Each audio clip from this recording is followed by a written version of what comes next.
আজকে আমরা recovery session করছি সুইমিং পুলে, তো সবাই একটু এনজয় করছি সুইমিংয়ে। ছোটোখাটো ইনজুরি, এটা আসলে ইনজুরি বলা যায় না, ওইটার জন্য ফিজিও আছে। ইনশাল্লাহ সব মিলিয়ে আলহামদুলিল্লাহ ভালো আছে। জলে ঝংকার তুলে এমন বাঁধভাঙা উল্লাস করা তো তাদেরই মানায়, যারা ঝঞ্ঝার মতো উত্তাল হয়ে প্রতিপক্ষকে ঘায়েল করে খুব দৃঢ়তায়। শান্ত জলে কলতান তুলে মৃদু কম্পন জাগানো এই বঙ্গকন্যারাই ফুটবল মাঠে রীতিমতো তুলছে ঝড়। তাদের পায়ের ঘূর্ণি বাঁকে শ্রীলঙ্কা চূর্ণ বিচূর্ণ হয়ে গেছে। ৯-১ গোলের কি অসাধারণ জয়, তাই খানিক বিশ্রাম, এমন সুন্দর সাবলীল জলস্নান। নেপালের পালও ছিঁড়ে দিয়েছে এই ক্ষুদে বাঘিনীরা। ঘরের মাঠেই ওরা করেছে গোল উৎসব।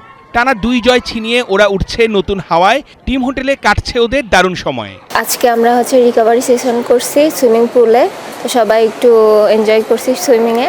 তারপরে আর আগামীকালের ম্যাচ নিয়ে কোচ আমাদের সাথে বসে কথা বলবে, তার প্ল্যান সেটা আমাদেরকে বলবে, আমরা সেভাবে করার চেষ্টা করবো ইনশাল্লাহ।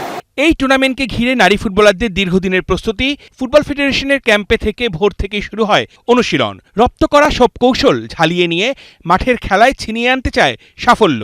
নেক্সট ম্যাচে ওদের প্রতিপক্ষ ভুটান। এখন আমাদের লক্ষ্য, যেহেতু আরও 4টা ম্যাচ আছে, আমরা চাচ্ছি যে প্রতিটা ম্যাচ বাই ম্যাচে ভালো কিছু করে আর কি যেতে। লক্ষ্য তো সবারই থাকে একটা ভালো, আমাদেরও আছে, তবে আমরা পরের ম্যাচটা গুরুত্বপূর্ণ দিচ্ছি। প্রতিটা ম্যাচই আমাদের কাছে গুরুত্বপূর্ণ। চলতি আসরে ভুটান শ্রীলঙ্কাকে বড় ব্যবধানে হারালেও নেপালের সাথে হেরেছে ৬-১ গোলে।